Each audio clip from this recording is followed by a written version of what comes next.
where you're at right now, where you're calling in from.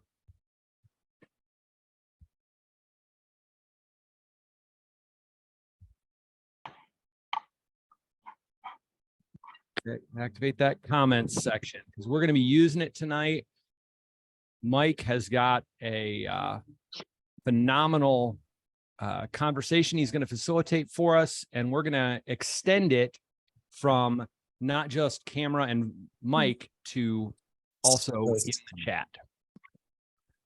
All right, John, Olmsted Falls. Where is Olmsted Falls? I feel like that's somewhere in the Midwest. It's a suburb of Cleveland. Okay. I grew up in Toledo, Ohio. So I got it. But I've been gone since like 2006. Oh, okay. So my Ohio geography is failing me. Strongsville. I know Strongsville. All right. Mike's in Denver. Steve's in Cleveland. Jeff, Houston. All right. Texas guy. I don't know if I picked Houston in my bracket today, so we'll see how far they go. You guys that are just joining, put in the chat where you're hailing in from. Let us know kind of what brought you here. Let's see. Or where you're Justin, I hope you didn't pick ORU in your bracket because they're playing Duke tonight right now. And that's my alma mater. Never bet against Duke.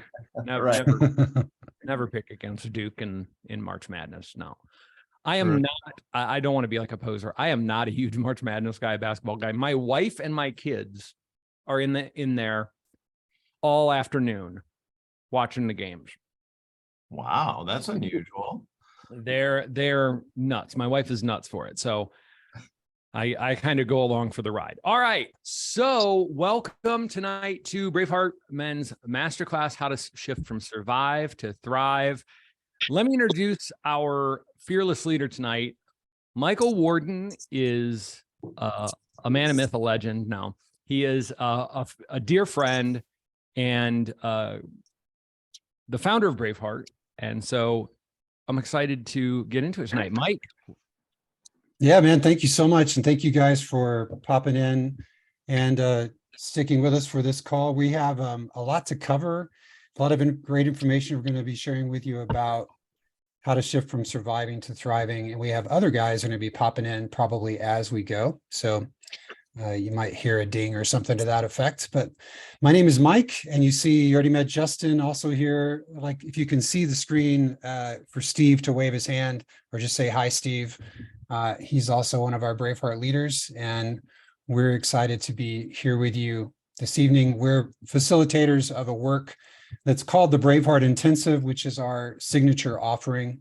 We'll be talking a little bit more about that later, but we'll just start by saying we've been working with men for over 10 years, and both in kind of one-on-one and small groups and on retreat settings, as well as in virtual classes and contexts like this.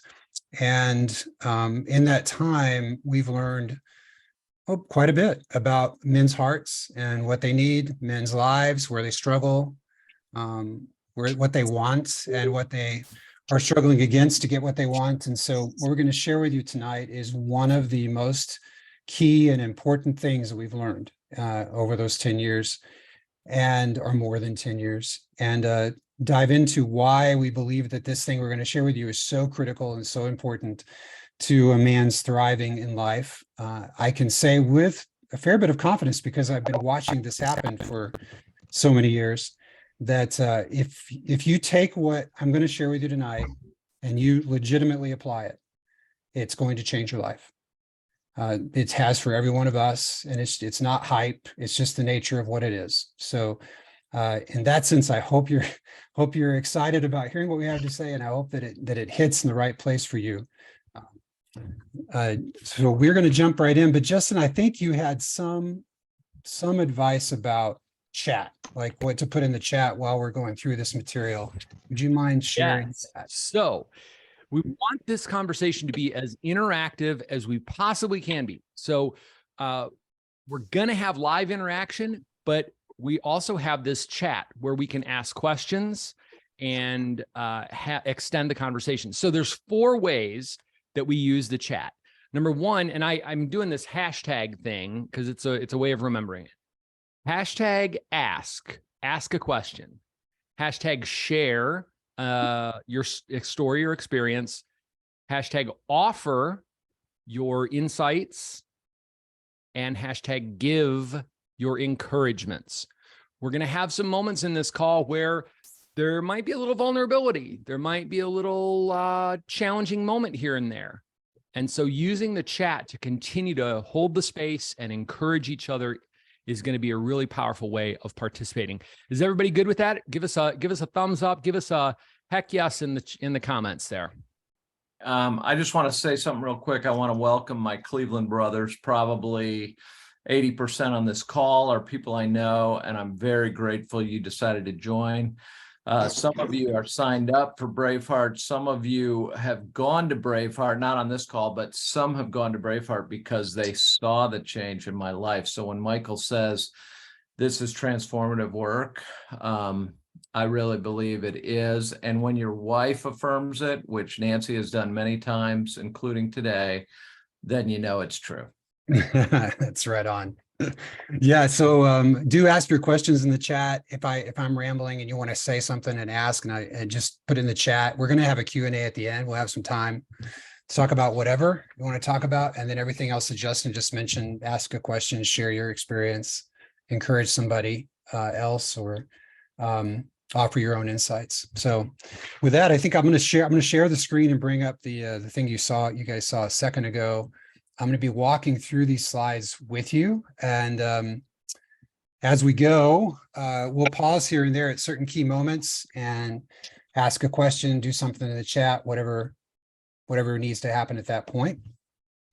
So at first I thought I'd start by telling you what I'm going to tell you. They tell you to do that. So I'm going to tell you what I'm going to tell you. And what I'm about to tell you in this masterclass is, first of all, why most men's lives are not fulfilling. If you guys are familiar at all with Henry David Thoreau, one of his famous quotes is, "Most men lead lives of quiet desperation." He wrote that in the book Walden, a guy that's definitely worth reading.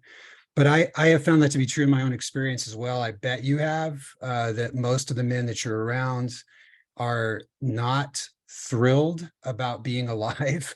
They're leading lives of quiet desperation. So I'm going to tell you, or give you, what I believe is the main reason why that is true. I'm also going to tell you the root cause behind the powerlessness that most men feel. I don't know if you're conscious of this. You probably are to some degree, that the sense that men feel of helplessness or powerlessness in a lot of areas of their lives. I think I see this most often in my coaching work with men at home, or men in their relationship with their sexuality, or in various other contexts. Sometimes at work, they do feel powerful, and that's the only place they feel powerful. But we're going to talk about why that is. And the third thing I'm going to talk about is why the cultural mandate for men to always be head-centric and performance-driven is killing the masculine soul. And again, maybe this will be just confirmation for a lot of you guys, but just to say this is what we've seen, and I'll talk about why that is so, why being head-centric and performance-driven exclusively is killing the masculine soul. We'll also talk about why values, this is where we're really going to focus, why values are the critical missing piece in almost every man's life. And right with that, why when I say values, it isn't what you think. So we're going to do a tweak and a redefine of what we mean by values, but we believe within our work that that values are the critical missing piece for why these first three things are occurring. What do you think Mike means when he says values? Drop a comment in the chat. Let us know. Right. I'm going to also talk about how to mine your own values. In fact, we're going to do a demo right here in the conversation with one of you. This has not been pre-planned. We'll just see kind of which man wants to step up, and we'll do some exploration together about your values so we can kind of see this in live action. We will talk about how to shift your mindset from that performance-driven mindset that we're all taught to have to a values-driven mindset. And then we'll also include 7 game-changing benefits of living a values-driven life. I think actually there's more than 7, but I thought I'll just offer that many, and then there's probably get more as we go through. So if that sounds like something you're interested in, and I can't imagine why it wouldn't be, then we'll dive right on in. Before I go there, I do want to give a cautionary tale. And this isn't true for probably anybody here, but you never know. And so I do want to share why this training might not be for you. So this kind of training is not for every guy. And what really distinguishes them are these things. If you are a man who just wants to fit in and kind of look like everybody else, and there are plenty of men out there, and it's actually it's not a horrible way, horrible strategy for success to just fit in and look like everybody else. But if that is you and that's what you want, then this is probably not going to be for you, because what we're going to suggest that you do is definitely not that. Not fit in and look like everybody else. To live by your values is a radical act, and it takes courage, and it makes you look different from other people. You don't want to be uncomfortable. And I would say, I mean, who does? But even to do something that's going to change your life dramatically for the better. If that's you, then this probably isn't for you.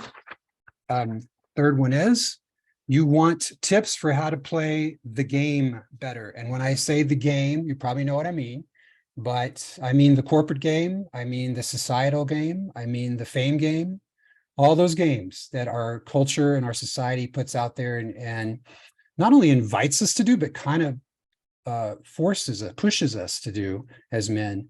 What I hold is that those games are the problem, or largely the problem, within those first three steps about why men are so they're under living their life. And so we're going to actually advise you to quit the game and do something else. So if you want to play the game and want to play it better, this is probably not the space for you. And if you want tools to compete with the guy next to you, this is definitely not space for you. That kind of thinking is zero sum, measuring yourself against everybody else. And the way that we look at things here is that your success does not depend on another man failing. So if that's what you want, then this isn't the space for you. And then finally, if you're only interested in quick, easy, low-cost shortcuts, not for you. This is not for you. We're interested in working with guys who actually have these qualities. And so this is why this training is for you. First is, you're hungry for a better life. And it doesn't mean that the life you have is not good, but you know there's more. And you're hungry to find that better way and to step into it. You're willing to actually change. We do a good talk, a lot of us, when it comes to change. We want to change. We wish we could change. We long to change. But when it comes to the work of change, we tend to revert back pretty quickly to our known paths. So if you're willing to actually change, then this is definitely for you. Similarly, if you have a growth mindset, and this idea is that simply the notion that you're not yet done becoming, right? You're still becoming the man you're meant to be. You're not there yet. You actually are much farther along than you ever were. So that's wonderful, but you have farther to go. And having a growth mindset means that you're looking forward to who you are becoming rather than protecting just what you've become. And then this is for you. If you are willing to be misunderstood or even judged by other men, this goes back to the kind of question of fitting in. If you live by your values, it is such a radical act that other guys will not get you. They will not understand exactly why you're doing what you're doing. They will not understand your choices, and they may judge you. So if you're willing to be misunderstood for the sake of actually being the man you're meant to be and living the life you're meant to live, then this is definitely for you. And then finally, that you want to suck the marrow out of life. I don't know if any of you guys know that reference. It's from Henry David Thoreau. I already quoted him once before, but he also said this. There's a snapshot of the dude. He wrote the book Walden, where he went out to live in nature for a season of time and then wrote about his experiences. And so this is one of the famous lines from there, where he says, "I went to the woods because I wished to live deliberately, to front only the essential facts of life and see if I could not learn what it had to teach, and not, when I came to die, discover that I had not lived. I did not wish to live what was not life, because living is so dear, nor did I wish to practice resignation unless it was quite necessary. I wanted to live deep and suck out all the marrow of life, to live so sturdily and Spartan-like as to put to rout all that was not life, to cut a broad swath and shave close, to drive life into a corner and reduce it to its lowest terms. So if anything in there resonates with you about what you want for yourself, then yeah, this is for you. So let me just talk for a minute about why most men are not thriving. And this is really based upon just the work that we've done over the last 10 plus years with guys. And there's a couple of kind of broad swaths, and I'll just cover them fairly quickly. The first one is this cultural mandate that I just wrote down is hustle, hustle, play the game, win at all costs. And I think all of us have encountered this in some form or another in some area of our life, but it's probably most prominently seen in the corporate world, where or in the entrepreneurial world, where men are pushed to go, to work hard, to be a hard worker, to be a good, dutiful man, to play the game that you're handed, to take the cards and play your best at it, to win at all costs, which can mean to step on other men. Doesn't always mean that, but it's pretty much like we've been handed a football and said, start running, and then slowly figure out how to play the game as we go. And that whole mindset, that whole thing, I think, is part of why men are not thriving, because it's missing some of the key things that are important for men. This kind of way of doing things is really basically fear-driven. It's not really about inspiration. It's much more about fear. Typically, it's more focused on the ego than it is on the heart and soul of a man. Hey, Mike. Yeah. I just want to mention that, this is really common and you kind of referred to this, but like in our 30s and 40s, because we're in the prime of life and we're really trying to make a name for ourselves and things like that. And I really, if I could speak to my 35-year-old self, and I imagine several of you on this call would say the same thing, I would say, man, I want to do life differently. So I was sitting in the sauna today and I asked this dude who's retired, I said, he's got 3 grandkids. I said, let me ask you a question. Do you think you'll be a better grandpa than you were a dad, or were you a better dad than a grandpa? And he goes, oh my goodness, I was all caught up in going to work and trying to make a name and the whole ego thing. And I think this is what you're referring to. And I personally live with some regrets there. Yeah. Well, we're taught. I mean, it's a script we're handed, and it is all about performance for the most part, and kind of a zero-sum game where, there's winners and losers, and you want to be the winner. So it's not that I don't fault a man for being in that space, because that's kind of what we're all handed, but I do think that's part of what has created this this sense of unthriving, this kind of slow death that many of us have experienced. The second thing I'd say about why men are not thriving is this idea of being all reactive and not creative. And what I mean by that is that we're put into context, whether it's at home or at work or even at church and other contexts, where we're put back on our heels. So a lot of men talk about that they spend their days putting out fires. In fact, I've even had in my leadership work, I've had leaders say to me that leadership is really just about putting out fires. And I could not disagree with that more than I do. It's not just about that. That certainly is a part of it, but actual leadership is creative. It's about creating something new in the world. It's about creating something where there was nothing there before. And I think for a lot of us as men, we've been placed in contexts where 80-90% of our day is reactive. We're responding to things that are coming at us. We're trying to knock the ball back over the net. We're trying to make sure the fire doesn't spread. And all that feels very good in the moment to some degree. You can check off the box, but it's really absent of any deep creative power. Like, we're made in the image of God, and he's a creator, and there's something in us that also wants to be contributing to the creative work in the world, to make something, right? So that is one of the things I think that's creating some of that lack of thriving. A third thing I would say is the all head, not heart situation, which I'd say is mostly about again, kind of the way the cards were handed, but we're trained to really work out of our heads. As you guys know all this, we're trained to focus on this intelligence that we have between our ears, and it's formidable and it's great and it's beautiful, and no wonder people want us to focus there.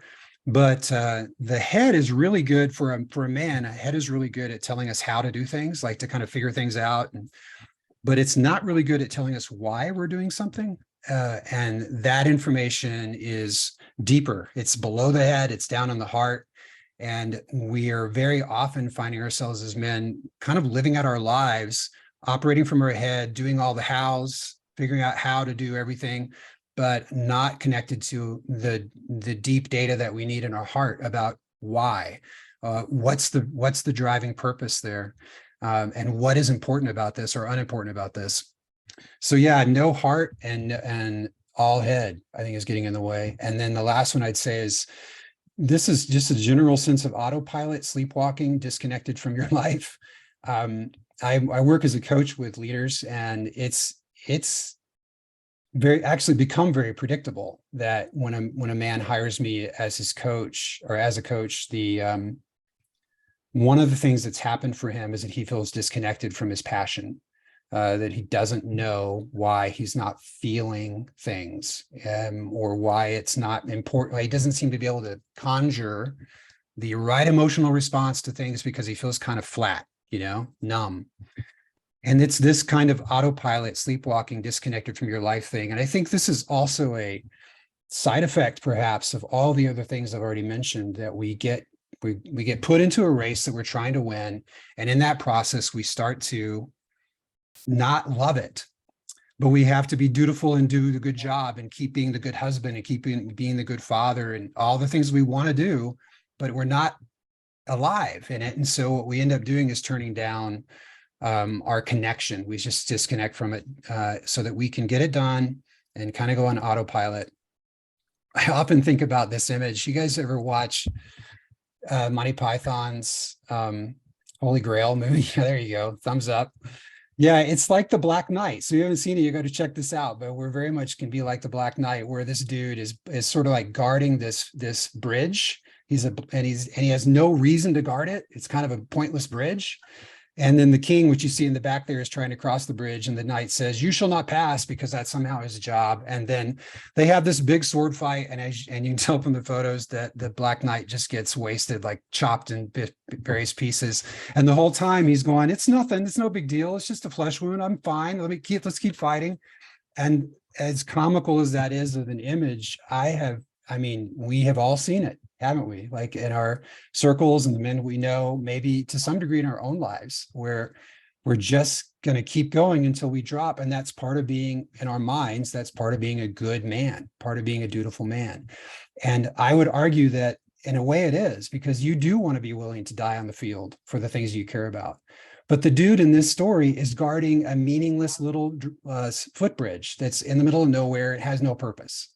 So I think part of why we're, in this space of being disconnected and sleepwalking is because we somehow know that the bridge we're guarding or the hill we're trying to take is not worthy of us. And so we end up getting disconnected from it. So contrast that. Is that hitting? Is that resonating, guys? Like, if it is, drop a comment or something, because like, I don't know about you, but it hits me. It hits me.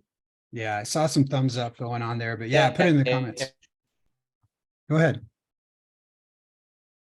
I was just going to say, Steve's one of my pastors. I have the honor and privilege of sitting as a judge in a municipal court in Ohio, and I feel that pressure every day. I want to help so many people, and I just feel like I fail all the time because I can't get them to see the things that I need them to see. And I pray for wisdom. I pray for the right words, and I pray for all these things. And sometimes it comes and you help somebody and you feel really good about that.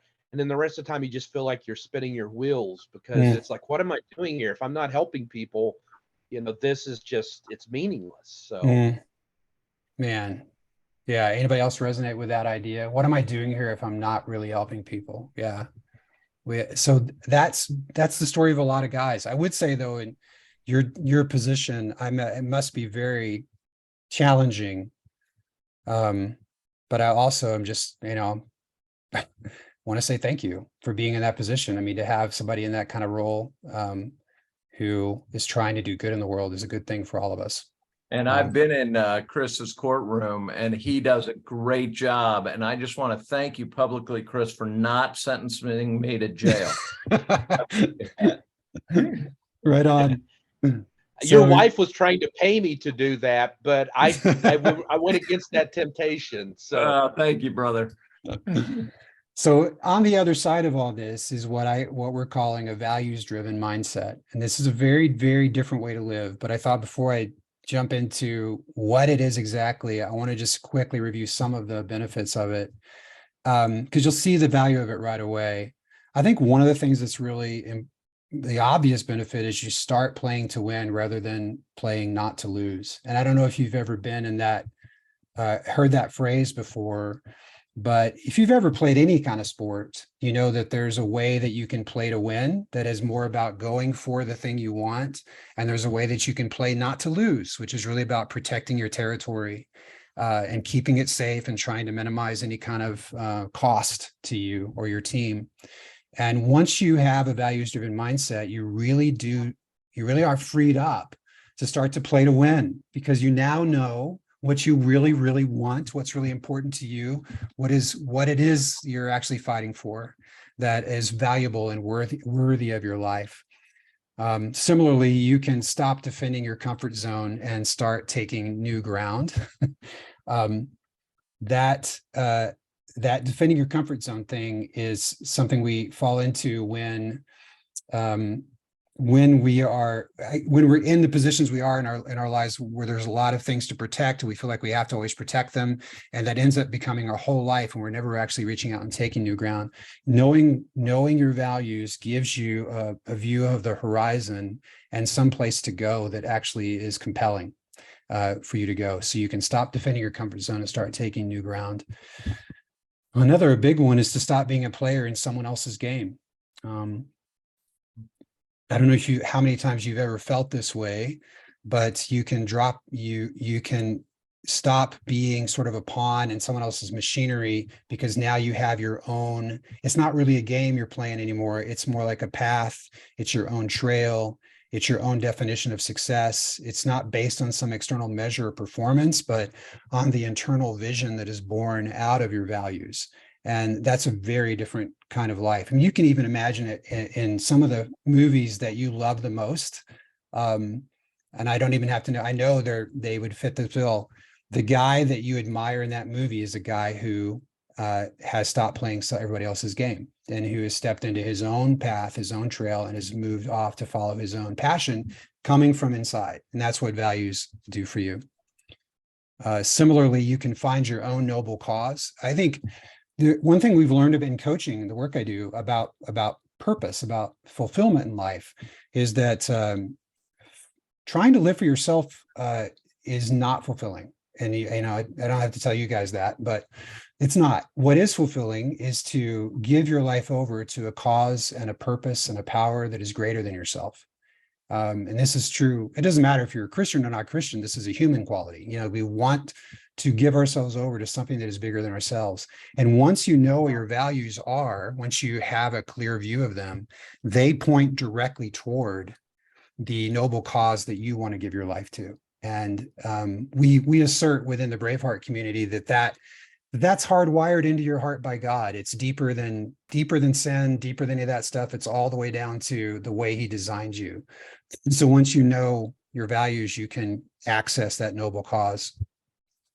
And then finally, I could kept going forever, so I just listed them all here. Like, all of these qualities get turned up: your sense of aliveness, your passion, your power and impact. A man who knows his values is a formidable presence relative to a man that does not. Impact, meaning, joy, resilience, attractiveness. Even you're more attractive, and I don't just mean that in sexual sense. I just mean that you're more attractive as a human being, and people are drawn to you in that space. Alignment goes up and integrity goes up. So all of these things are great benefits of a value-driven life. And I thought I'd tell you just for a minute about how I discovered this, because I came to it, I think, in probably the best way, which is by weakness. That's a picture of me. I don't know what it was I there, maybe 8, 9, I don't even know, 7, 8, 9, somewhere in there. And that's my first dog Chaser, the black and white dog.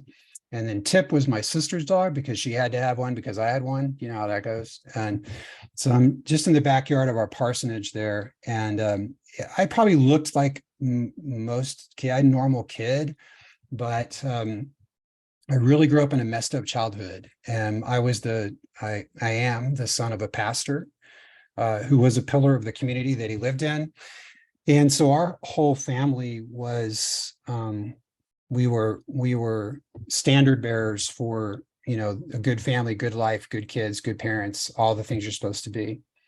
But my home was full in secret of sexual and emotional abuse.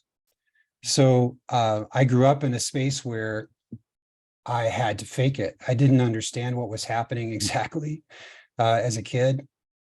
I just knew that I had to fake it because I felt like a wrecked car that was trying to participate in a race. Nothing in me worked right as a kid growing up. I couldn't keep up with the other guys. I didn't understand how to be a normal boy with too much wounding, too much shattering going on in my young heart. So I learned how to fake it, to hide, to pretend, and to lie, whatever it took to try to measure up or get approval or prove that I belonged. And so prove that I could become a man, but none of it worked. And I had one broken relationship after another as a part of that. I understood all too well the games that we were supposed to play as men. And I think it was so poignant for me because I couldn't play any of them. Like I just really wasn't good at any of them. And it was because of the deep wounding that I've experienced in my childhood. And sometimes, life goes on. I got some healing and all of that, but then something happened in 2002 that really changed the game for me. And at this point, I was switching careers. I had been a writer full time, and I moved into coaching full time. So I went back to school to get trained up as a coach, to get certified into coaching. And I was introduced to values, the same kind of values I'm introduced to you. I was introduced to values there, and it changed everything for me. I started to shift my life from my mindset from this survival mode of, how do I try to fake it in this context, to looking from the inside out, like, what do I really want my life to be like? What is it that I really value going after? What do I want to create? What's the legacy I want to leave in the world? And that really changed everything for me. It shifted over the next several years. All the things I'm talking about here, moving from this kind of dead in the water life to an actual life, and feeling very much alive, very much in alignment with who God made me to be, and in alignment with the work He called me to do. And as a part of that, I started coaching other guys. I was a coach, and so I was doing that professionally starting in 2003. And I started coaching men in power. I mean, leaders, men who are in leadership roles, men that for all of my life I had looked at and said, man, if only I could be like that guy. I started coaching those guys, and I discovered, to my shock, that they had many of the same experiences I was having, of not knowing how to fit in, feeling like they had to fake it, not feeling like they could measure up, not ever knowing if they really had what it takes. And at the same time, not really understanding what they wanted their life to be. They were just handed one game after another and tried to play it the best they could. And I really thought I was the only one. I thought I was an oddball among men. That turned out not to be the case. So I began to share with them the things that I had learned about values and about what a game changer they are. And the BraveHeart Intensive actually was launched out of that. The BraveHeart Intensive is that signature offering I mentioned earlier. It launched back in 2011, and all of its whole history has been very, very iterative and organic. It's just something that we have developed together as we've seen more and more men need this work, and we wanted to provide it for them. Hey, Michael. Yeah. I'm so glad you're values driven, because God woke me up from a dream in 2017 and said, I'm going to change your life. And my wife literally laughed and said, I've been praying for that, but she didn't believe it would happen.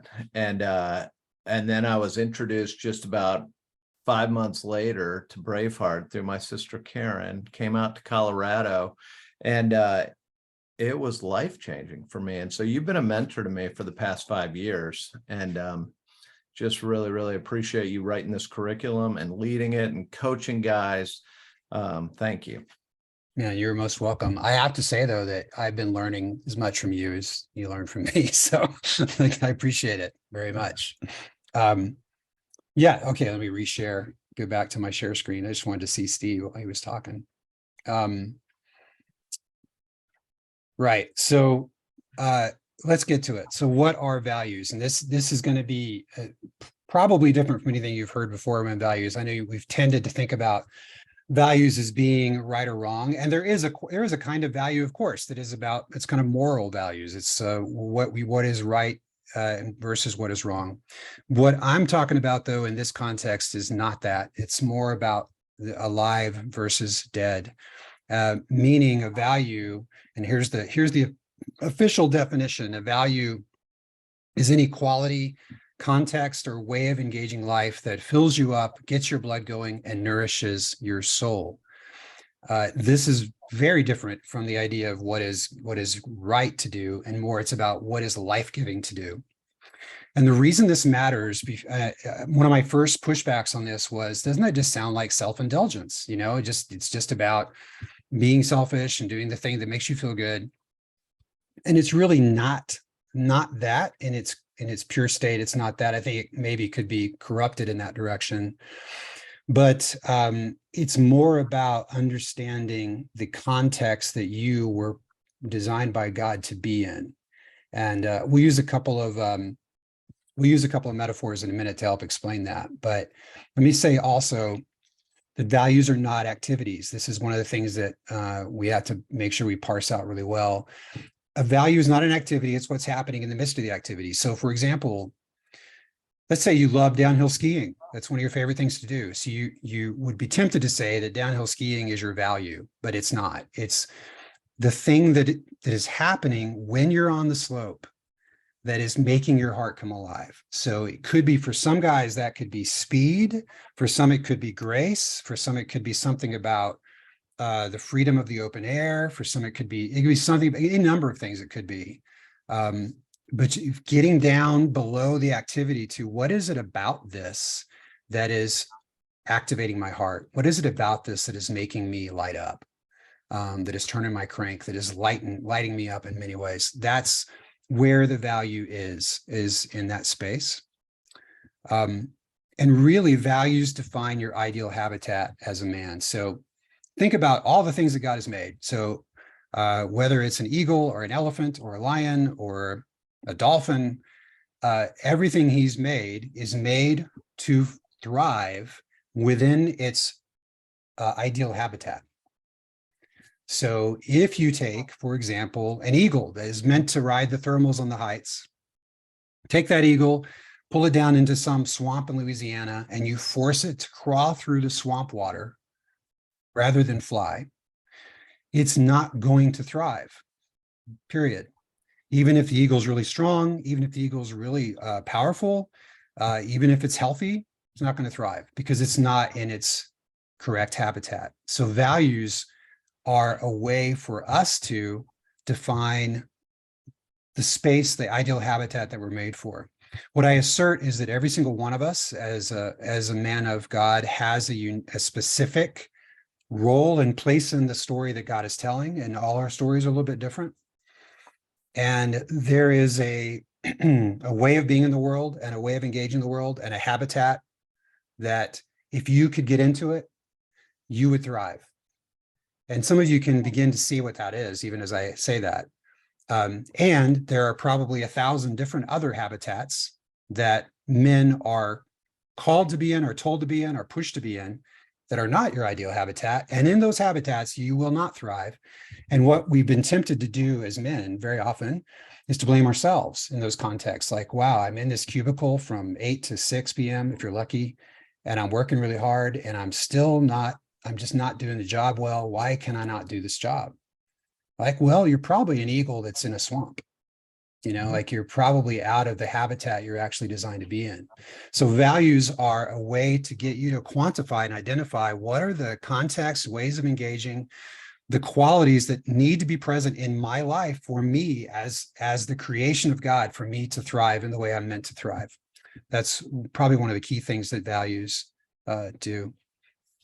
You can also think of it this way, another metaphor to help, that you are like an arrow, a really cool arrow, like just beautifully crafted, wonderful sharp point, great feathering, all the stuff looks perfect. And the values are the bow. So if you saw a warrior running through the forest, just carrying an arrow in his hand, and he's like throwing it at the enemy, whatever, it might cut them. I don't know. It might do something, but it's not going to be at its full force or at its full power, because it's not in the bow, right? And so the values really are a way of thinking of, or one way of thinking of your values is kind of like the bow that you as an arrow are designed to be in. And if you can get into that space, if you can get into the bow you're made for, you will fly, and it will be gorgeous to watch. That is not about any kind of selfishness or any kind of self-indulgence. That's about understanding the instrument that you are and being in alignment with your design for the sake of the people that you love, for the sake of the work that you're called to do, for the sake of the God that you serve. So that's what the values are. Let me see if there's anything else I wanted to say about that. I think that's it. Is that making sense to you guys? I see a nod. That's Well, good. I like that. Getting your values and you will fly, or be like the eagle and you'll soar, if that's what you're meant to be. So yeah, and I brought some of my values here. I don't know if there'll be time to share one or two, but they have helped me immensely. Tell us about one of them. Well, my favorite one is my first cup. And so I get my coffee, and notice it's a big cup. And then that's my time with the Lord. And so I start with stuff I learned from BraveHeart, and I'm on my knees as the coffee's brewing. So that's kind of a prequel. And then dedicating my day to the Lord, reminding myself of how he wired me, made me, my identity in him. And then that first cup is just time with him, sitting on the bench with Jesus and listening. And God downloads stuff sometimes, and sometimes it's just, thank you, Lord. It's great to be with you. So good. And I love even the name of it is First Cup. The name, why is the name important for you? It just reminds me, and it's something I do every single day. So it's, I don't know, in the 5 years since BraveHeart and developing that value, I've probably been 95% of the time with that first cup with the Lord. And I wouldn't say, even as a pastor, you think, oh, you're 7 out of 7. That just wasn't the case. If I was hitting 3 or 4 days a week, it'd be like going to the gym. That's a good week. Mm-hmm. But now, if it's a 6-day week or a 5-day week, it's a bad week. Yeah, that's right.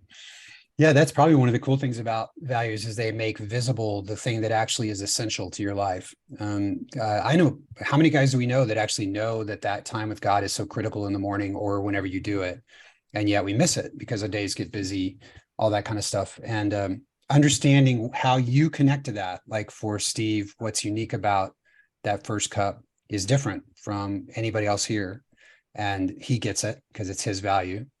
And that's the thing he now does so faithfully because it's so life-giving, so critical to his life. I have one too. It's a little different one, a value called Into the Wild.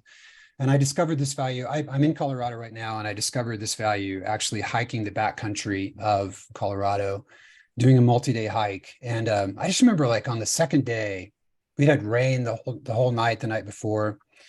On the second day, we get up and the skies are clear. Everything's wet and fresh, and everything's green. You know that smell in the mountains when it's just so pristine. It's just gorgeous, and everything's really cool too. It's spring, but we're up high, so it's like 50, 55 degrees.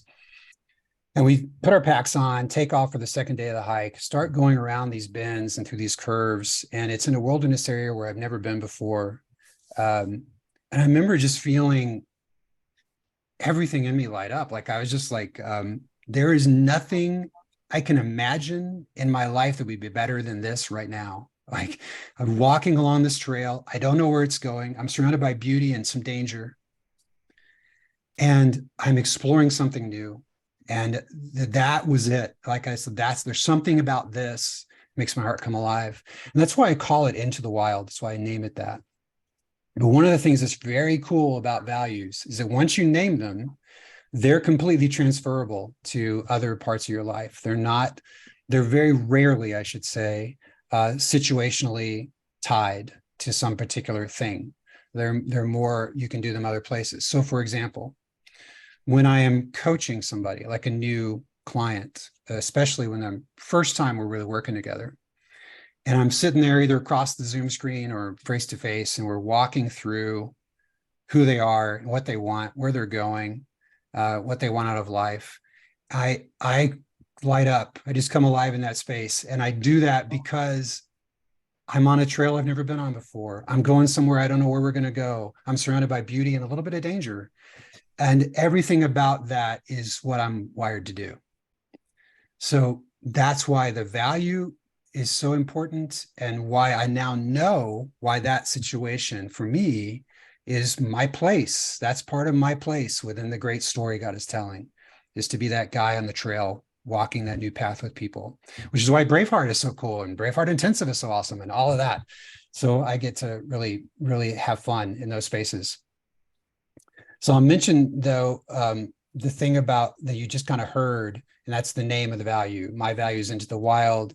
Steve's is the first cup. And how what we didn't say was adventure or time with God, something like that. We said something else. That matters for a couple reasons. One is your values are unique to you. There's actually never been a you before. You're the first one. So even though you may think you're like everybody else, the truth is you're a singular masterpiece that God has created, and he's never done it before and he's never doing it again. And so you have a unique set of values that belong to you. They don't belong to anybody else. And so for that reason alone, it's important that the names of your values be unique to you. They don't have to be fancy schmancy, but they do need to be your names for the values. And the second one is that you need a values name to connect you to the visceral experience of it. So, I mean, Into the Wild, it's kind of obvious for me, like, yeah, I just have to say that phrase and I'm immediately on the trail. I'm at Steve's table when he says first cup, because I've talked about it so much that I'm like, I feel it, being in that first cup of coffee in the morning. So your value name matters, and the name of it will probably not come from your head. It will probably come from your heart or your gut. That's where the data is for that kind of stuff. So we'll talk about that more in a minute, but I just wanted to explain why we don't have traditional kind of names for our values. Okay, let me go back to share again. Oh, wait, let me do a demo. Let's do that. So what I'm going to do is work with one of you, maybe two of you. We'll see how much time we have, but we'll start with one. And prefer it to be a guy that doesn't know me, I don't know you, so we can just kind of have that experience. I want to walk with you to find just one of your values and name it, just so the other guys can get a sense of the process. So it's that's all it is. Probably take about 5 to 10 minutes at the most. So who would be up for? So Mike, yeah, go ahead. Mike, we've got a little chat going on, and oh, yeah. we asked what's an activity you love. So this is maybe a good place to start. Christopher says history and battlefields. Jonathan mentioned singing the song God gave him. Kevin says travel, serving others, motorcycle riding. live to ride, ride to live. There's David says worship. So there's a few that might have a All right. place. So one of you guys, raise your hand. Let's go. And if you don't raise your hand, I'll nominate somebody. Yeah, you because can nominate, but I know most everybody on this call. it's totally pain. Actually, it's fun. You'll enjoy it. All right. I think Chris is always raring to go. So let's go with Chris Green. Chris Green. Ah, there you are. Thank you, Steve, for the Yeah. volunteer, and I'll remember it next time you're in court. So Right on. So I'm going to actually pin you, Chris, so we can all see your face as we're talking. And you and I are just going to talk for a few minutes here. Let's see. Did you say? I'm the Battlefield. history guy. Yeah. Oh, fantastic. Right on. So Yeah. we could go there. But let me ask you a different question first, and then we'll see if it shows up. I would just like to hear, we'd all like to hear about a time in your life, and this could be recent or in the very distant past, when life was just fantastic. Like it was just great. Like you're excited about getting up in the morning, thrilled to be alive, anxious and eager for the day. Like it could have been a vacation or it could have been some longer stretch of life. But does some season come to mind when I say that? I'm a fall guy. I love the fall. I love sweater weather. For me, one of my favorite places in the world is that battlefield at Gettysburg, and I love being there in the fall because, not only do you, if I had in my mind, I was thinking what you guys were naming something. Yours is a walk in the wild. Mine might be a walk in time. Oh, because man. I'm going back in the past and Yeah. I'm trying to see what men did and what men thought and what men felt and what was important to them in the past. And Steve knows I was running a race for a judgeship, and I went to Gettysburg just by myself for a week. And I just stayed there and I just prayed and I just read the word and I just walked that battlefield. And Steve will tell you, because we've had this conversation, it was the first time I gave myself permission not to be a judge. My whole life, I had pushed myself to be this one thing in life. And I finally gave myself permission. It's okay if you're not. Yeah. If you don't end up being there, that's okay. And, that just was a huge weight off my shoulders. That instead of me deciding what I was going to be, I was going to let God decide what I was going to be for the rest of my life. So, Wow. Well, gentlemen, you can already hear the power in the man, right? So you said the phrase "a walk in time," and that might be what we come back to. But I'd love to go with you, and for you to help me kind of go with you into the Gettysburg Battlefield. If you can remember the last time you were standing there, maybe during that week, and just being in that place of rich, deep history and all the voices that are there and and God being there. What did it feel like, and what was life-giving about it for you? When I'm here, sometimes I feel like I'm on autopilot. I just feel like, I'm getting up, I'm doing the things, and I love the things that I do for a living. I teach and I'm on the bench and I'm at my church and I'm in my community doing things. But there are times that I feel like I'm on autopilot and I'm just doing those things because they're the things that I'm expected to do and I expect myself to do. But when I'm there, there's something different. You're right, there's a different feeling when I'm there. There's a feeling that it's like my soul opens up when I'm there. It's like you're touching something in another plane when you're there that you don't get to touch here. And one of my favorite things is one of the last times I was there, I got up like 4:30, 5 o'clock in the morning.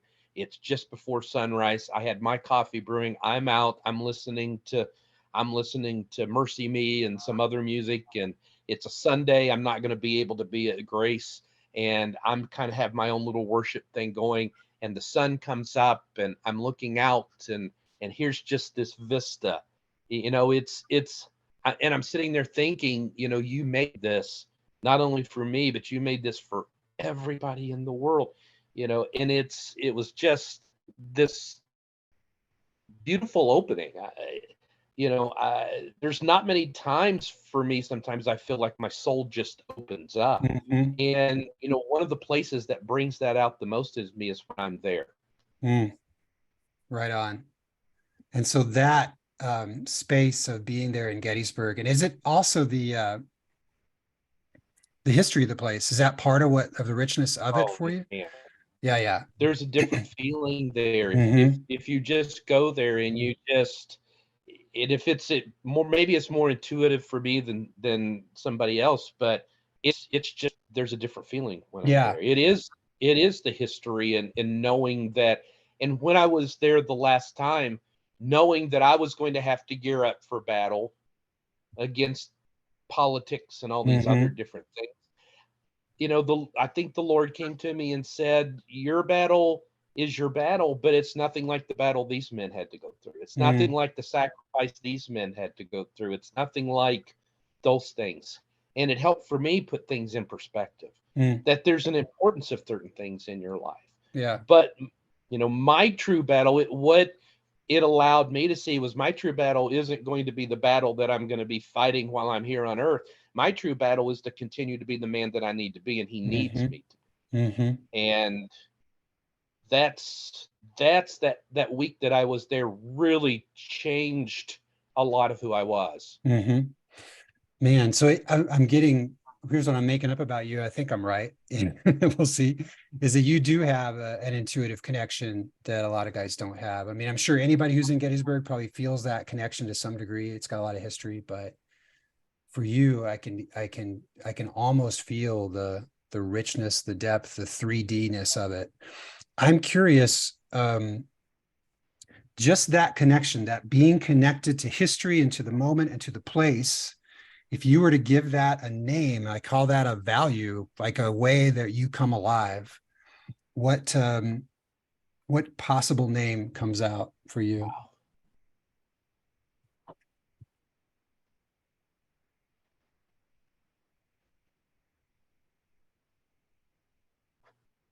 I don't know. It's hard. Yeah, you mentioned it is hard. It's sort of like the reason it's hard is because it's like it's your forest. And so I'm asking you to like name something in your bones. So it's like you mentioned a walk in time. Even the word Gettysburg has power for you when you say it.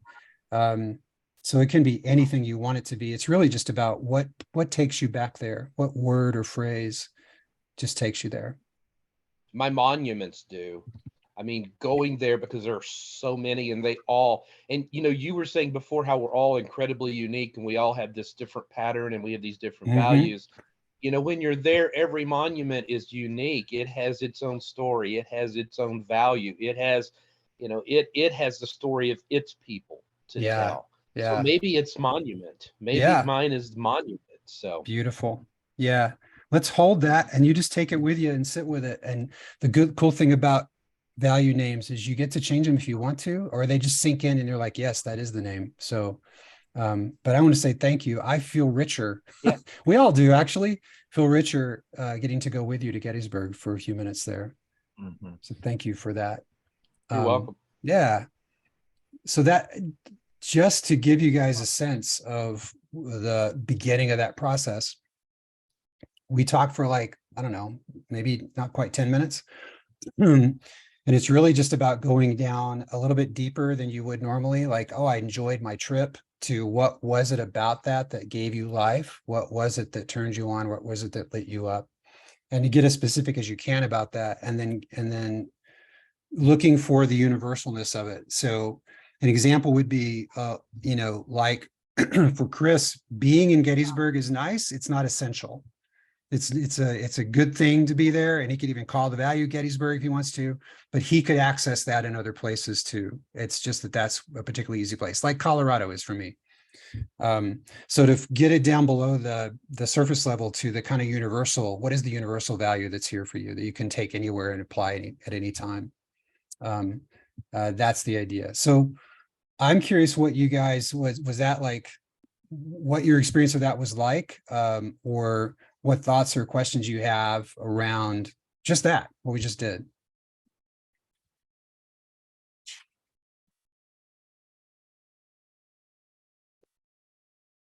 Or even what you thought was cool about it, if you want to say something like that.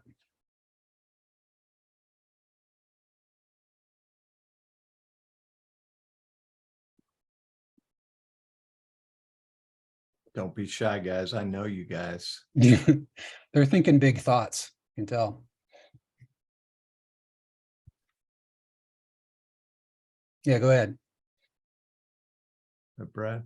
Mm-hmm.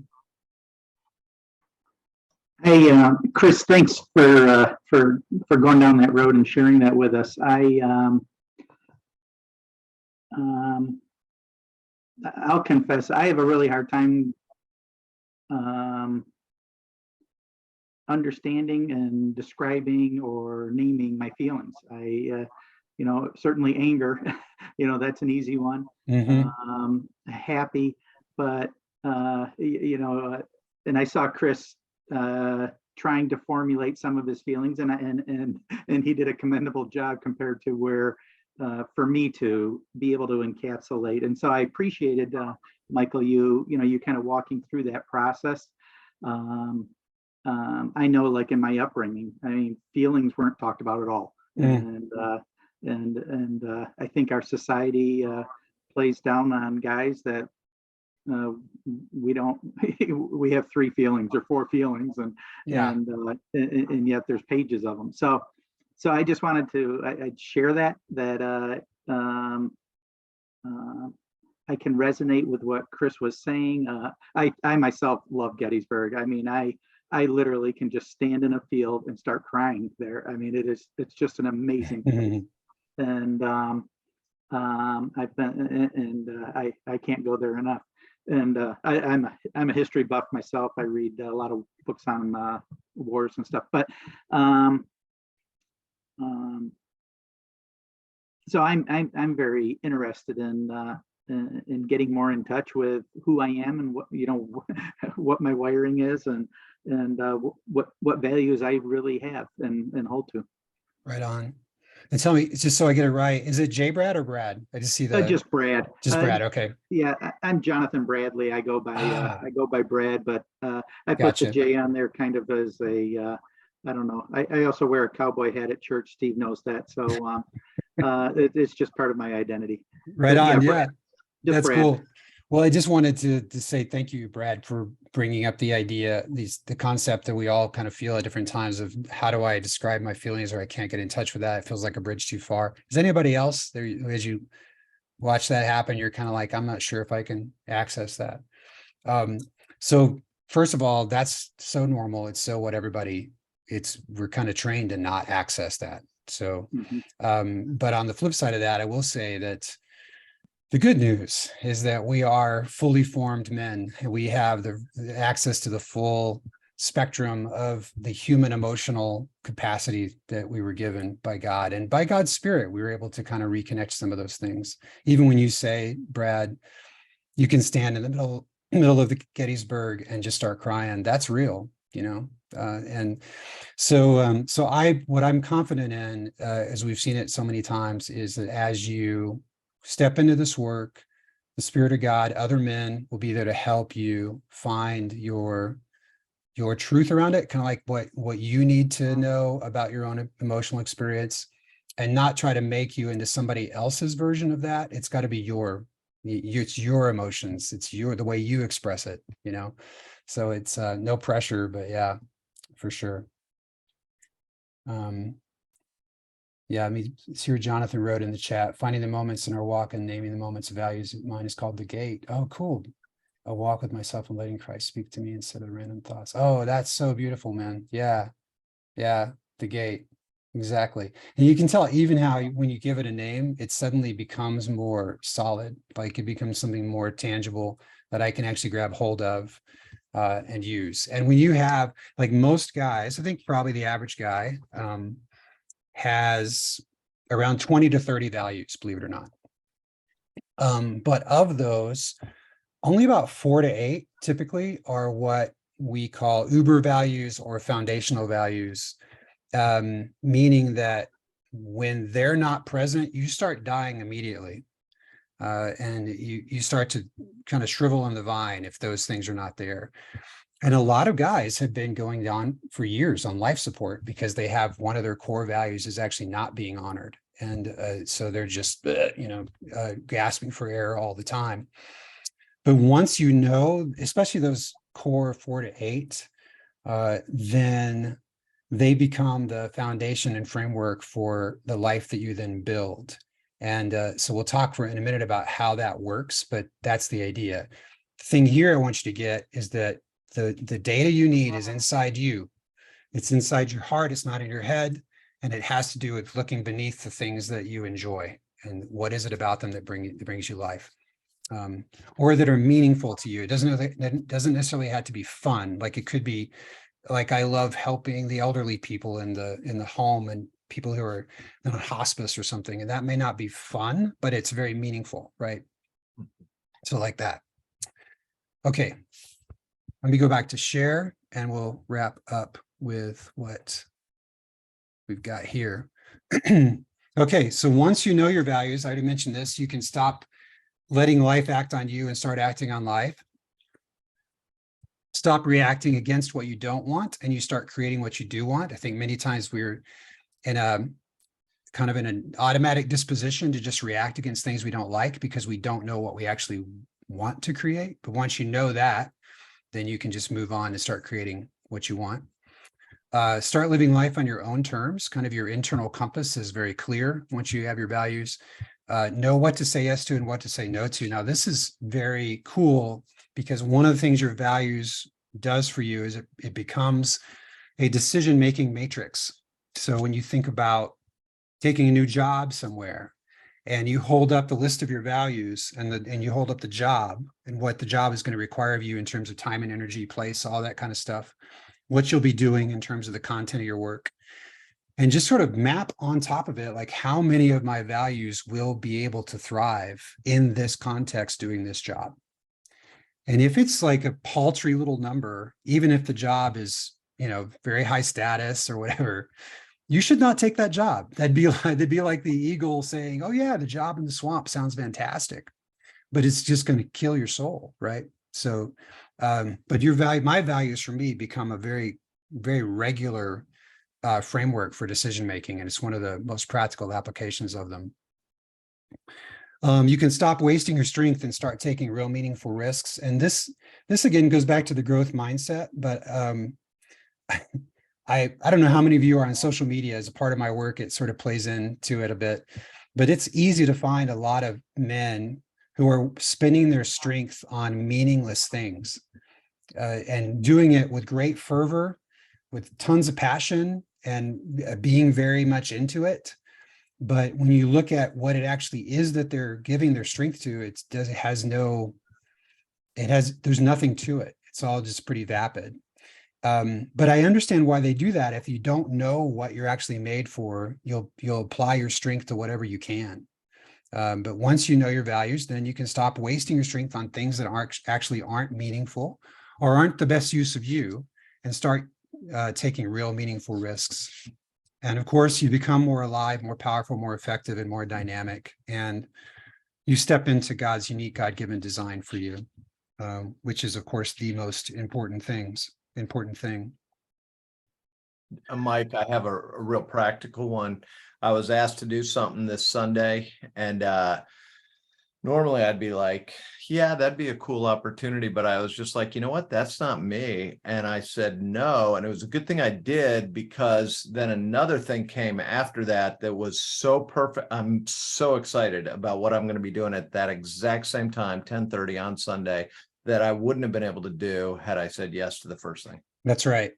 Yeah. I don't know if you guys have ever heard the phrase about other humans, but I once was struggling in the same way Steve was being asked to do a bunch of stuff that didn't feel quite right, but I thought maybe I should, and it's the right thing to do or whatever. And one of my friends said to me that there are a lot of people around you who love you and have a wonderful plan for your life. And that idea of other people, well-meaning, have dreams and visions for you that they want you to do. And there's a lot of pressure to actually say yes to a lot of that stuff because of their relationship with you or whatever. And one of the gifts of knowing your values is your capacity to say no without feeling as if you are doing something wrong. Because it's not the best use of you, or it's not what you're made to do. It's not the job you're supposed to have, like within the kingdom. And so you say no. I have spent a lot of years spending a lot of strength on other people's dreams for what I should be or do. Mike, is that a lot like seeing yourself through other people's eyes instead of your own eyes? Mm-hmm. Yeah, say more about that. Yeah, I get to teach students, and one thing I tell them, because I teach students who aren't traditional students, they're people who've been told you're not good enough, you're not smart enough, you're not this, you're not that. They're traditionally coming from poor backgrounds. And so, I'm the one telling them, quit looking at yourself through other people's eyes. Let's find out who you are. We do a lot of as we take the spiritual gifts test, I do personality tests with them, and I try to find out what kind of learners they are, and what kind of gifts they can bring, and why they fit into the profession that they want to get into. And that's one of the biggest problems and hurdles that I have with them, is getting them to believe that other people could be wrong about the way they see them, and it's more important about how they see themselves. That's so good, man. What a gift. Yeah, that's awesome. It's very much the case. Yeah, because we all have the pressure from outside, various voices telling us who we should be, including the voice of our parents, back in the back of our heads. Mike, one yeah. other quick thing. I was listening to a Brene Brown quote. It was a 10-minute little video that's been quite popular out there. And she said, I will no longer betray myself by saying yes to something I should say no to. Oh, man. Yeah, exactly. Yeah. And that's why this is so important. Like if you don't know who you are in Christ uniquely, if you don't know what your particular value set is, then it's so easy to betray yourself. Yeah, that's gorgeous. So what we're sharing with you is about values tonight is a part of what we call the BraveHeart system, which is a whole life training program that teaches men of God how to become powerful, purposeful men that they're meant to be. And we do it in these three phases, and they kind of all blend together to some degree. But the first one is know yourself. The second one is live your purpose. And the third one is lead your world. You'll see this all on the website and everything, but those are not just taglines. They do connect to, like, there's content under each one of them around helping a man get crystal clear about his unique identity and his unique purpose, and then how he is to be the mover in his sphere of influence to lead the world around him, bringing the kingdom into the world around him. So what we just shared with you around values, mining your values, is step one of phase one of the BraveHeart system. So it's like the first thing you do under know yourself, but it isn't everything that's there. It's enough. If you just walked away with just values and applied that to your life, as I mentioned at the top, your life will change. What we have found over the decade and that we've been doing this work is that there's more, and it's all so good. It's so rich, and it's so life-changing and life-affirming in Christ. And so you also need, as we've discovered over the last decade or so, that you need to get intimate with your unique identity as a man, who you are. I mean, the question we like to ask is, when God dreamed of you at the founding of the world, what was the dream? Like, when he thought of you in particular, what was his high dream? What was his his highest dream for you? And getting that data is really part of what this is, of getting really connected to your unique identity as a man. To get crystal clear on your mission and the tools you need to live it out, we think of mission at BraveHeart is not a career, though it can be, but it's really your life mission. It's what you're doing all the time, everywhere, with everyone. That's your mission. To know your shadow and to learn how to work with it in a redemptive way. We've done a disservice to a lot of good Christian men around the West in particular about how we deal with shadow. We tend to want to shove it away, to push it away in some way, but what we found is that we actually need to engage our shadow in the same way that Jesus engages all sin when he comes to confront somebody on sin. He never comes with accusation. He always comes with compassion and curiosity, always. And so that's what we need to learn how to do with our own shadow. And we cover that within the BraveHeart framework. And then finally, and just as important as all the rest, is to forge authentic, transparent relationship with other men who are able to fight alongside you. Hey, Mike, I want to just go back one bullet point and say shadow is scary to guys. They don't want to reveal their shadow side. But I'll give you an example from my life, and this will go to your next bullet point about being transparent. My shadow includes pride and hide. If I'm in my shadow, that's there. But when I'm in my mission, I'm humble and transparent. And so, when you know your shadow, it also impacts, the converse of that is what God's calling you to do. Because when I live in my shadow, there's no peace. But when I live in his shadow, there's perfect peace. Exactly. Yeah. And it's why pulling your shadow into the light is so critical to a man's success. When I first started working with leaders, especially leaders in the church, I was blown away by how they were getting taken out, and many of them were getting taken out at the knees. And every single time, I mean, there's external threats, of course, and people that attack you, and all that. But every single time, at the root of it was they were getting eaten alive by their own shadow. It was by the thing that they didn't see because they weren't looking. And so, yeah, absolutely. If we can bring our shadow into the light and actually work with it in a redemptive way, it helps us actually move more fully into who we were meant to be. So we sum it up as know yourself, live your purpose, and lead your world. And this is really how we describe what it means for men to become free, powerful agents in the kingdom, to build stronger marriages and families, to live a life of meaning, impact, and most importantly of all, intimacy with God. And we have, no surprise to you guys, we have a BraveHeart retreat coming up to Ohio soon, June 8th through the 11th. The cost is $1147. There are scholarships available. Our space is limited, and we do that for a very important reason. I think we have 15 spaces available. Well, not anymore, but that's how many when we started. We had 15 spaces available. And the reason is because we do deep work with every man who comes. And the men, if you come, you end up becoming a change agent for the other men there. You join right in and help them find their power, their truth, their kind of identity, mission, values, work with their shadow. It's a very sacred space, and it sounds way scarier than it actually is. I think all the fear goes away after the first 20 minutes, and the rest of it's just joy. It's just fantastic. So, but we limit the space because we want to give ample room for every man to do the work he needs to do in that time.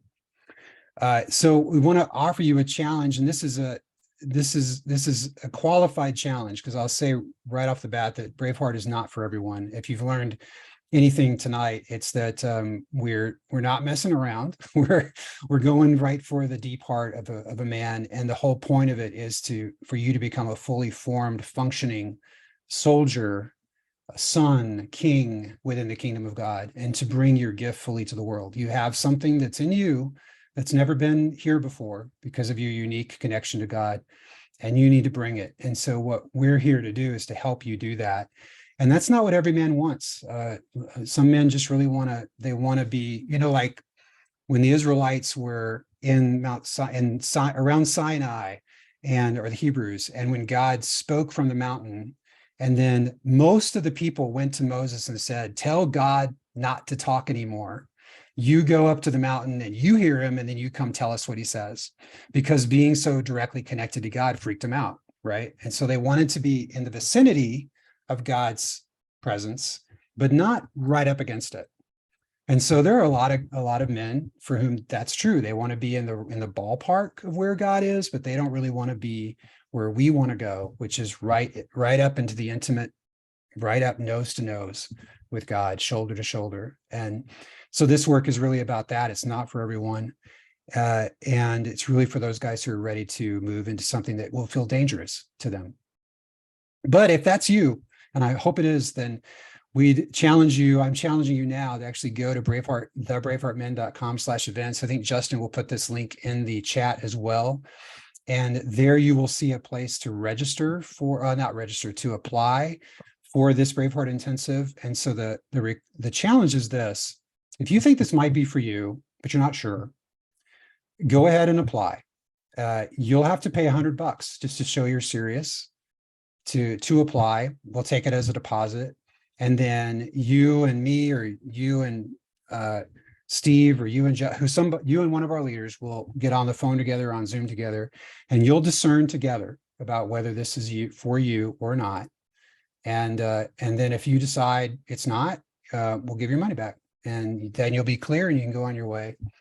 But if you decide it is, well, then you've already taken the step to be on board, and we can take the next step after that.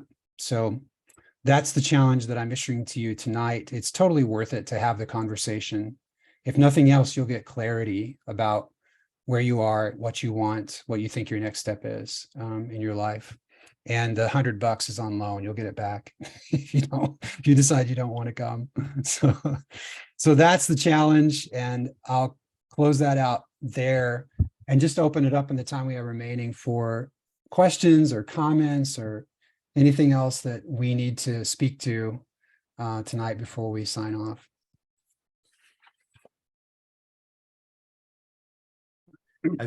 I see Brad's note there about he's interested, but that weekend's a problem. How often do we do these? Maybe Michael or Justin, you'd be better to answer that.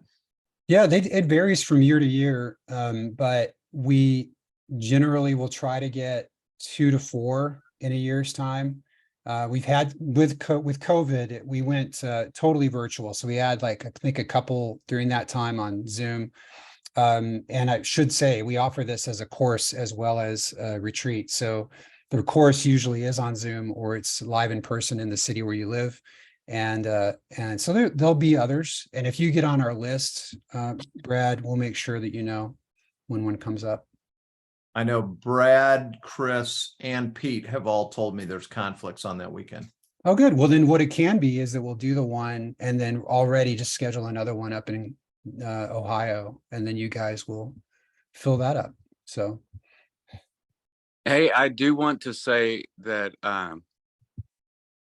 great job on what y'all are doing, and 100% kind of excited about being introduced to this community. And hey, whatever the future holds, we're here, and I'll pray for you guys. Y'all pray for me. You got it, Jonathan. I'm praying for you right now. So Thanks. we'll be praying for Where are you? Where are you from, Jonathan? In Tyler, Texas. Awesome. Yeah, it's kind of northeast Texas, but in between Dallas and Shreveport. That's But, where my brother lives there. My brother and his wife are there in Tyler. So I go there quite often. Yeah. Well, my wife, I don't know if she knows, she's connected. So somehow she's like, you need to, So Maybe. look, you might look me up, you know, if you come to Tyler. I mean, if you have family here. Oh yeah, But- man. We'll do coffee or something. That'd be great. Yes, sir. 100%. Take care, and thank you very much.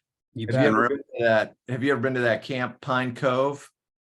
I know of it. My wife worked there for a while growing up, but she's very socially connected, and I've just worked and worked. My father had an electrical business, and that's all we ever did. And now I mean, this definitely hit home, because your talents and everything, God's been dealing with you, but you're in the grind and in the gears and everything else, and you can't do anything because you're stuck. Mhm. And the next thing you know, you're covered in the grease and everything from the gears that you're being chewed up in. But your heart and the fire, well, when God makes himself real to you, you can't deny it. And but when you have the commitments of everything else, there's that void, and that it's like walking on a gravel road barefooted. That's You right. see beautiful world that could be on the other side of the fence, but you're stuck on that road. Yeah, But that is one of the cool things about the intensive, whether it's a course or the retreat, is it's like carving out that time to get above the shrapnel and just see clearly and figure out, okay, how can I get from where I am to where I know my soul needs to be? 100%. Sure. Right. Well, Yeah. gentlemen, thank you. And hey, I'll let you get back to your process here. And hey, look me up when you come to Tyler. I'll take you to lunch or whatever it is. Okay. You got it, Jonathan. I got your info now, so I'll Yes, look you sir. up. All right. See Bye. ya. What about anybody else? Questions or comments or even things you're just curious about knowing more about that we could tell you? We can't tell you exactly what happens at a BraveHeart, but we can we can tell you it's going to be great. You'll love it. But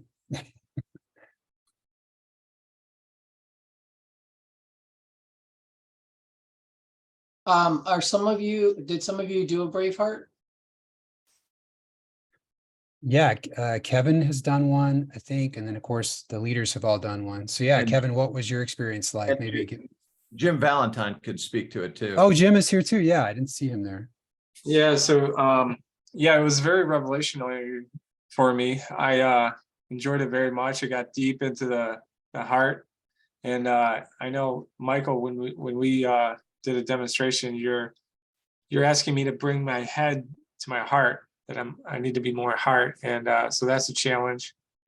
And just being with the guys, the other guys, I think there's 12 of us exactly, maybe 11. And just to be with them for Thursday, Friday, Saturday, and Sunday, we built like lifelong bonds. And having the Zoom for our coaching meetings from month to month after the retreat is really pretty neat to be able to meet with these guys. And we're from all different areas of United States, different jobs, different family lifestyles, things like that. And so it's a nice way to become real to each other and really bring out the heart. Awesome. Yeah, for sure. And Jim, you had a very different experience than most, because Jim was we went to the BVI's together and went on a boat and had it. Yeah. Hello, everyone. It was awesome. It was a game changer. Kind of hit me right at the right time. I was unsure of kind of the next steps on where to go in life and what to do. And I always say, I know what I don't want to do. I don't know what I want to do. And sitting down and going through values and identity, and we were blessed to be able to do it out on a boat in the Virgin Islands. So it was just a really good time. But it kind of opened my eyes up to a different way of thinking, kind of like what Chris was saying earlier, man, just going through autopilot, just going through the grind. It's like there's got to be something more to life than this. And just being able to sit back, and Michael's really good at kind of pulling things out, getting you to think differently. And it's like, wow, that is me. So got a lot of really good information from it. And now just got to find the courage and the time to kind of pull it all together. But if you can swing it, it would be eye-opening. Learn a lot more about yourself. Some things might make sense that didn't make sense before. Mhm. So Thanks, brother. yeah. Yeah, absolutely. Well, I'm aware of our time, Justin. Is there anything else we need to say before we let these men go? No, I'm dropping the link in the comments there once again.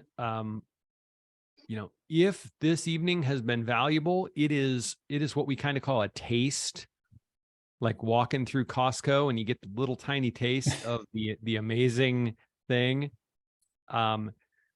If it's been a great taste, I want to challenge you to book a call so that, one, you're going to walk away with some more clarity, right? You're going to do a little more values mining. You're going to get some more clarity on what's going on and whatever the next right step is for you. So I would encourage you to click that link and do the call. Do it. Gentlemen, it has been a joy to be with you. I can, even though it's Zoom, I'm just like you guys. So I think it's probably because I know a lot of you from Ohio and I like Steve so much. So maybe it's just that, and some of you I know in person, but thank you for giving us your time. I know it's valuable, and I will continue to pray for you. We'll continue to pray for you as you discern your own next steps, wherever you end up going. And hopefully it'll be at a BraveHeart Intensive coming up soon. Yeah. We'll see ya. Thank you. Thanks, guys. See you Bye-bye. later. Amen.